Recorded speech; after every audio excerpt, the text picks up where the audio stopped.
In an increasingly concerning trend regarding the financial management of the Invictus Games, shocking revelations have surfaced about the alleged financial demands being placed on the foundation.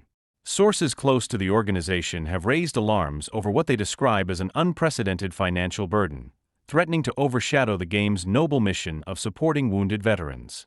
This controversy revolves around a staggering $70 million financial arrangement spanning 2 years, with insiders suggesting that Meghan Markle's influence may be steering the once modest charitable endeavor toward a more commercialized direction. This development comes at a time when the UK government is considering a £26 million bid to host the prestigious event. A former senior staff member remarked, "It's become less about the veterans and more about the brand." The spirit of the Games has shifted dramatically since Meghan entered the picture. What was once a heartfelt initiative for wounded service members now feels like another Hollywood production, with increasing demands for luxury accommodations, enhanced production values, and lavish ceremonies reminiscent of red carpet events rather than sporting competitions. The price tag for each event has reportedly skyrocketed, leading many to fear that funds could be better utilized for veteran services and rehabilitation programs. Critics point to Meghan's influence on Prince Harry's decision-making, suggesting that her entertainment background has pushed the Games toward a more commercialized approach. Suddenly everything needs to be camera-ready, Instagram-worthy, and suitable for streaming platforms, revealed another source. It feels like we're producing a reality show rather than a sporting event for heroes. Initially viewed as generous, the £26 million government bid now appears modest when compared to the total costs demanded. Questions are emerging about how these funds will be allocated, with concerns that a significant portion might be directed toward production values and celebrity appearances rather than athlete support and essential services.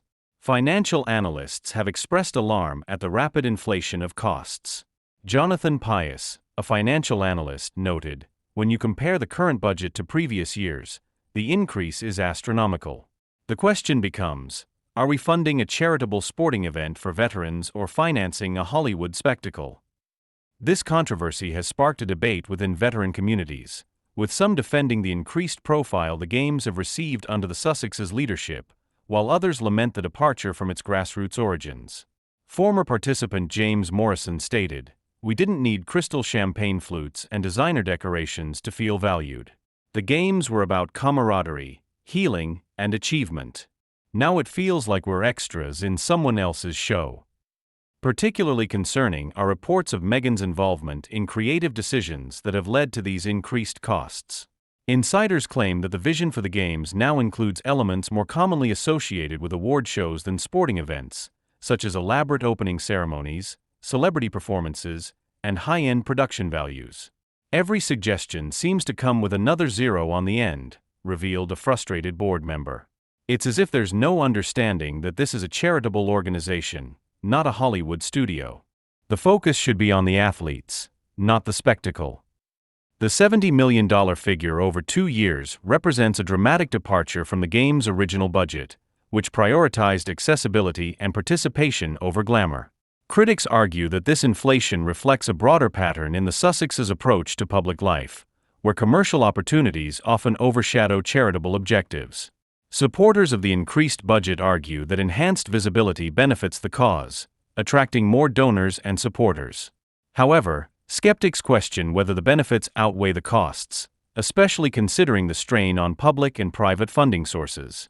The government's £26 million bid has now become a focal point of this controversy, with parliamentarians and taxpayers questioning whether this investment represents good value for money.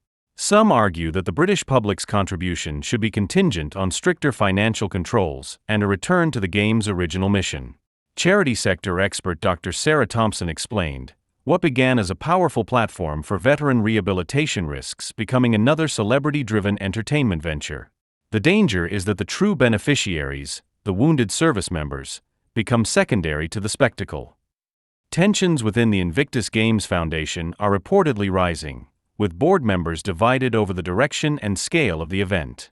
Some fear that increasing costs could make the Games unsustainable in the long term, potentially limiting their ability to support veterans in need. As this controversy continues to unfold, questions remain about the future of the Invictus Games and its ability to balance its core mission with the apparent demands for grander spectacle.